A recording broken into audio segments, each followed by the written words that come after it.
एक बाप के रुला देने वाली कहानी। पशुपति जी के दो बेटे थे। बहुत ही शौक से उन्होंने घर बनाया था, पहली मंजिल और दूसरे मंजिल के। उनकी इच्छा थी बुढ़ापे में सब लोग एक साथ रहेंगे। दो बेटे, उनके पत्नी, उनके बच्चे और पशुपति जी। पशुपति जी के पत्नी का देहांत उनके छोटे बेटे की जन्म के बाद ही हो गया था।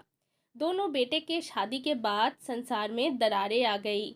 दोनों बेटे अलग ही रहना चाहते थे, यानी कि संसार भंग होने वाली थी।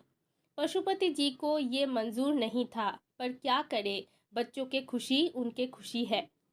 इसलिए बड़े बेटे पहले मंजिल और छोटे बेटे दूसरे मंजिल पर रहने लगे। पशुपति जी महीने के 15 दिन बड़े बेटे के साथ और 15 दिन छोटे बेटे के साथ रहते थे।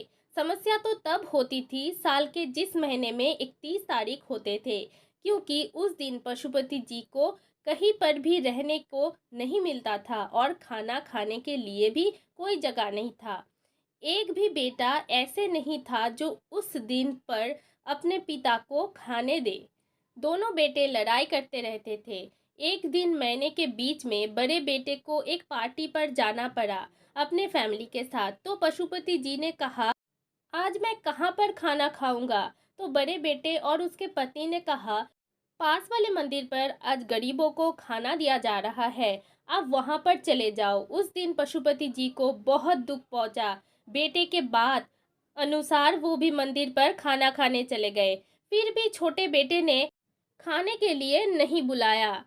बड़े बेटे, उसके पत्नी और उसके बच्चे गाड़ी में रवाना दे ही रहे थे, तब बड़े बेटे के बच्चे ने एक ऐसी बात कही जिससे बड़े बेटे का दिल ही हिल गया। उस छोटे से बच्चे ने कहा, पापा मैं बड़ा होकर आपके जैसा बनूंगा, आपके जैसा काम करूंगा। तो उसके पापा बहुत खुश हो गए और कहा, फिर क्या करोगे बेटा? उसने कहा, मैं आपकी तरह एक घर बनाऊंगा, पर वो घर मंदिर के एकदम ही सामने बनाऊंगा। तो उसके पापा ने पूछा, क्यों, एकदम सामने क्यों बनाओगे?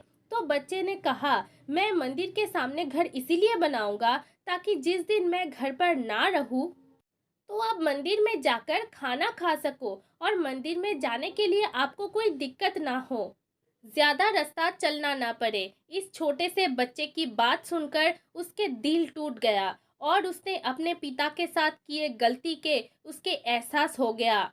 इसके बाद से दोनों बेटे पिता के बहुत ख्याल रखते हैं। अब पशुपति जी दोनों बेटों के साथ अच्छी तरह से सुख शांति से रहने लगे। एक छोटे से बच्चे ने उसके पिता को बहुत बड़ी सबक दे दी।